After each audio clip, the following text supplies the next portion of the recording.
Dober dan vsem. Poglejmo zdaj eno obnovo glede neenačb. Torej, kot prvo pazimo, če mi napišemo 2 je manjši od 3 in to pomnožimo na obeh straneh z minus 1, tukaj imamo minus 2 in tukaj minus 3, ampak minus 2 je večji od minus 3. Torej se neenakost obrne, moramo biti zelo pozorni na to. Torej moramo paziti, na kaj lahko naredimo pri neenačbah, ne moramo narediti vsega kot pri enačbah. Zdaj vidimo eno neenačbo prve stopnje, minus 8x plus 6 večji od nič. Torej, sedaj tisto, kar se lahko napravi, da na obeh straneh neenačbe seštejemo ali odštejemo eno vrednost. V tem primeru naredimo minus 6 na obeh straneh, tako da izgine in tukaj imamo minus 6. Ali ekvivalentno lahko rečemo, da ta člen premaknemo na drugo stran in menja predznak. To se lahko napravi. Tukaj pa moramo deliti z minus 8, kot sem komaj rekel, ker delimo z negativnim številom, tukaj se obrne neenakost. In torej x manjši od 3/4. Če pri reševanju neenačb dobimo v nekem trenutku 1 manjši od 2, kar je res, pomeni, da katerikoli x je rešitev. Torej, množica rešitev so realna števila. Če pri reševanju dobimo, da 6 je večji od 10, kar ni res, torej noben x ni rešitev in torej damo, da množica rešitev je prazna množica. Zdaj gledamo neenačbe druge stopnje, zato se spomnimo na parabolo, ki ima enačbo y je x na drugo plus bx plus c. In moramo znati to, da parabola gleda navzgor, če koeficient od x na drugo, torej a je pozitiven, in gleda navzdol, če koeficient a je negativen. In tudi moramo znati, zdaj ne glede na to, če je obrnjeno navzgor ali navzdol, da delta, torej mi, ko rešujemo enačbo ax na drugo plus bx plus c je enako nič, rešujemo s formulo, tista ima en delta, ki je izraz pod korenom, torej b na drugo minus 4c, če tisti izraz je večji od nič, imamo dve različni rešitvi. Če tisti izraz je enak nič, imamo eno samo rešitev, lahko rečemo, da so upadate x1 in x2. Zakaj? Ker imamo v formuli plus ali minus koren od nič, torej je ena sama vrednost. In ko delta je manjši od nič, imamo pod korenom negativno vrednost, nimamo realnih rešitev in takrat se zgodi, torej, da nimamo nobenega x1 ali x2, da parabola ne seče vse x. To zdaj rabimo za neenačbe druge stopnje, je dosti slučajev, vidimo, ampak je treba razumeti smisel. Zdaj vidimo s primeri, to imamo x na drugo minus 5x plus 6 manjši ali enak nič. Prvo rešimo prirejeno enačbo, damo je enako nič. Dobimo tukaj s formulo dve rešitvi, 2 in 3. Torej, tukaj imamo vrednosti 2 in 3, to je ena parabola obrnjena navzgor, ko je koeficient od x na drugo je 1. In sedaj mi kaj se vprašamo v bistvu? Ta x na drugo minus 5x plus 6 je vrednost od y. In mi se vprašamo v bistvu, kdaj je y manjši ali enak nič. To se zgodi tukaj. Ampak mi se vprašamo točno, za katere vrednosti x-a y je manjši ali enak nič. Torej, za te vrednosti tukaj med 2 in 3, ker za te vrednosti tukaj in te vrednosti tukaj, y je večji od nič. Torej, rešitev so prav vrednosti x-a med 2 in 3. Torej, interval, ki gre od 2 do 3. Pišemo ogledati oklepaj, ko je vključen ekstrem in okrog oklepaj, ko je izključen ekstrem. Torej, tukaj je interval od 2 do 3 z vključenima ekstremoma. Sedaj en drugi primer, tukaj postavimo, da je enako nič, rešimo tukaj in dobimo, ker delta je enak nič, dobimo na samo rešitev 3. Povem, da je ena parabola, ki tika os x v 3 in je obrnjena navzdol, ker koeficient od x na drugo je minus 1.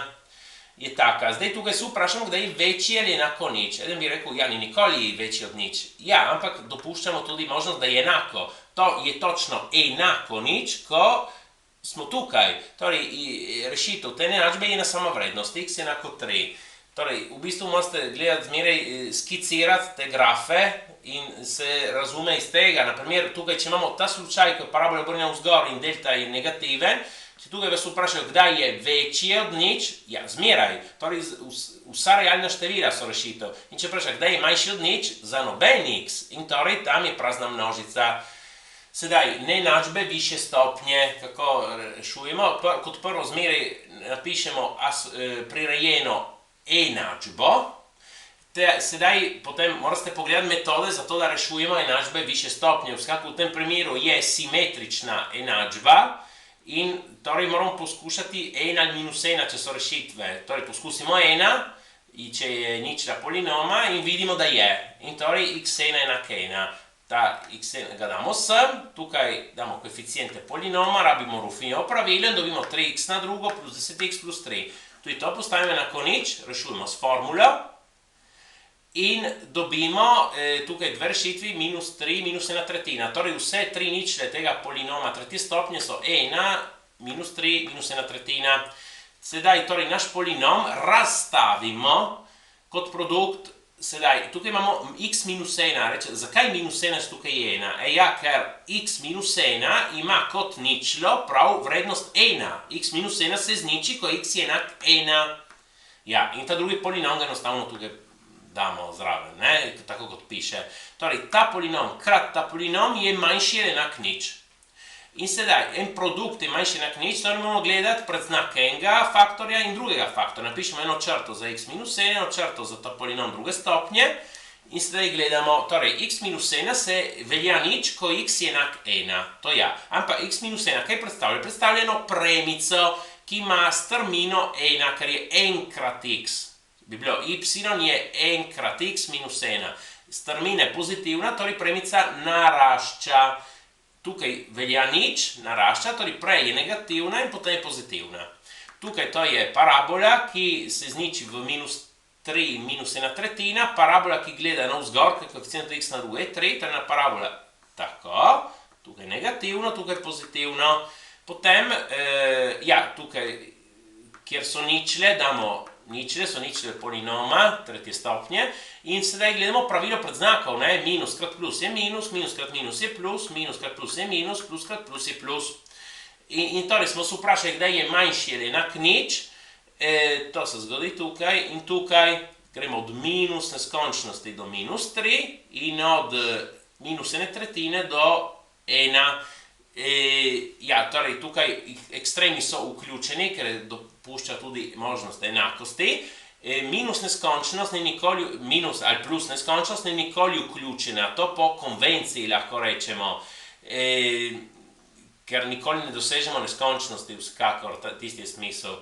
Ja, in tako smo napisali rešitve. Zelo podobno se postopa, če imamo ulomljeno neenačbo. Sedaj, jasno, moramo imeti na eni strani ničlo, ker če imamo tukaj en drugi ulomek, ga moramo nesti na isto stran, tukaj seštevati ulomke in moramo imeti en sam ulomek, naprimer večji ali enak nič.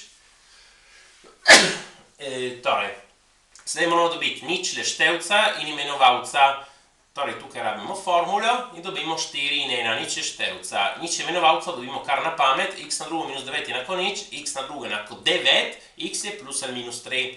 Torej, tukaj naredimo eno črto za števec, eno za imenovalec, imamo ničli števca, ničli imenovalca. Ja, in pazimo prav na to, ko se imenovalec izniči, ulomek ni sploh definiran.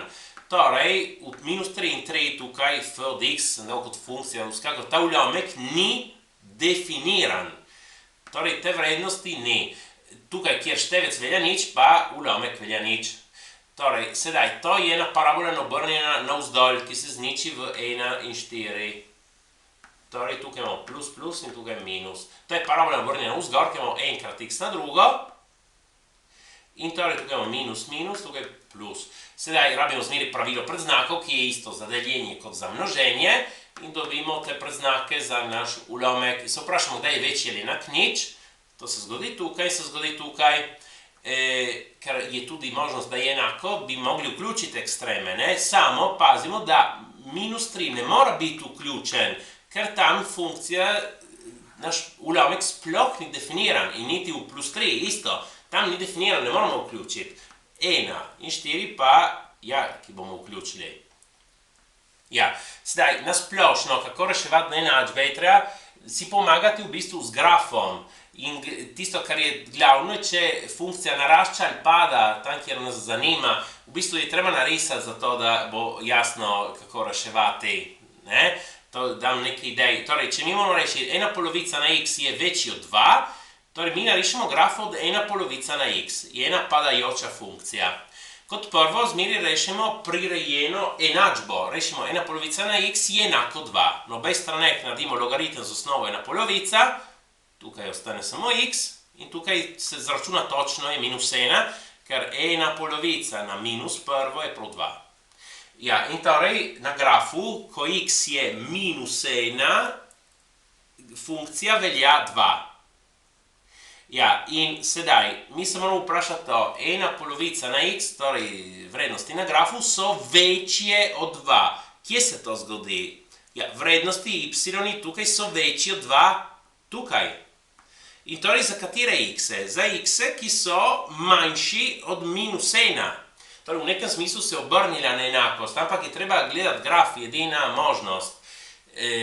Ja, ta je rešitev. Sedaj, naprimer, in če imamo take neenačbe, ki je treba uvesti novo neznanko, zdaj vidimo en primer, tukaj lahko vskakor pogledate enačbe, eksponentne enačbe, vsekakor tukaj ni težko, 2 na 2x je 2 na x na drugo, pravilo potenc, ne?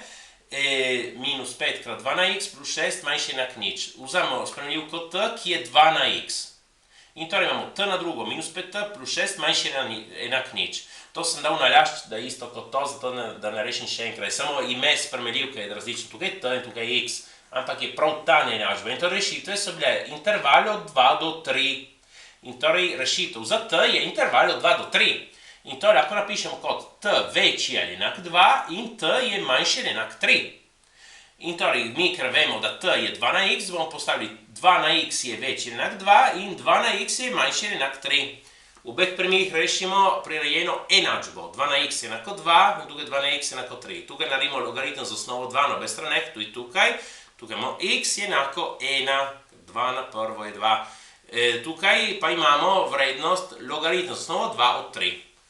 Ja, in sedaj, tukaj, zato da je čim bolj jasno, bi lahko narisali graf. Vsekakor 2 na x je naraščajoča funkcija in torej ta 2 na x bo večji ali enak od tiste vrednosti 2, ko x je večji ali enak od te vrednosti 1, za katero velja enakost. In tukaj 2 na x bo manjši ali enak 3, naraščajoča funkcija, ko x je manjši ali enak od te vrednosti. Lahko narišite, zato da je bolj jasno. Vsekakor je podobno kot to, samo da je naraščajoča funkcija. Ja, in torej, vemo, mora biti, da x je večji enak 1 in mora biti manjši ali enak od logaritem z osnovo 2 od 3 in torej jasno, da je rešitve so interval, ki gre od 1 do logaritem z osnovo 2 od 3 z vključenimi ekstremi, ki tukaj dopušča enakost. Tako, prosim, všečkajte in upišite se. Hvala.